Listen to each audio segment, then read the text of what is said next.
আমার বাসা থেকে অলমোস্ট 30 থেকে 35 কিলোমিটার দূরে একটা সাফারি পার্ক আছে। সো আমরা সেদিন প্ল্যান করেছিলাম যে আমরা একটু সাফারি পার্কে যাব। যেহেতু এই পার্কে আমি এর আগেও বেশ কয়েকবার গিয়েছি, একবার আব্বু এসেছিল ঠিক তখন গিয়েছিলাম। আর তাছাড়াও আমার হাজব্যান্ড আমাকে বেশ কয়েকবার নিয়ে গিয়েছিল এখানে।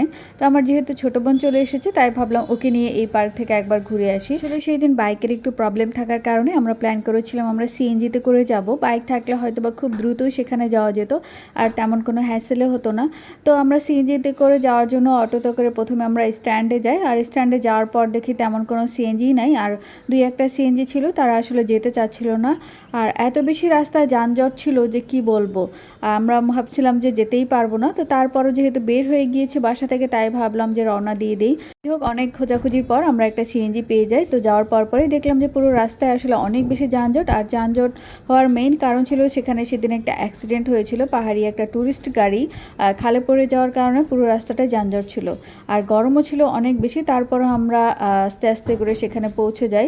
গেটের সামনে গিয়ে আসলে সিএনজি আমাদের নামিয়ে দেয়। আমার হাজব্যান্ড তার এক কলিগের কাছে বাইক চেয়েছে, সেই বাইকটা আমাদের এই গেট পর্যন্ত দিয়ে যাবে। যেহেতু এই পার্কের ভেতরে স্পেসটা অনেক বড় আর হেঁটে হেঁটে দেখাটা অনেক বেশি কষ্ট হয়ে যাবে, তাই আসলে আমরা বাইক নিয়ে ঢুকবো।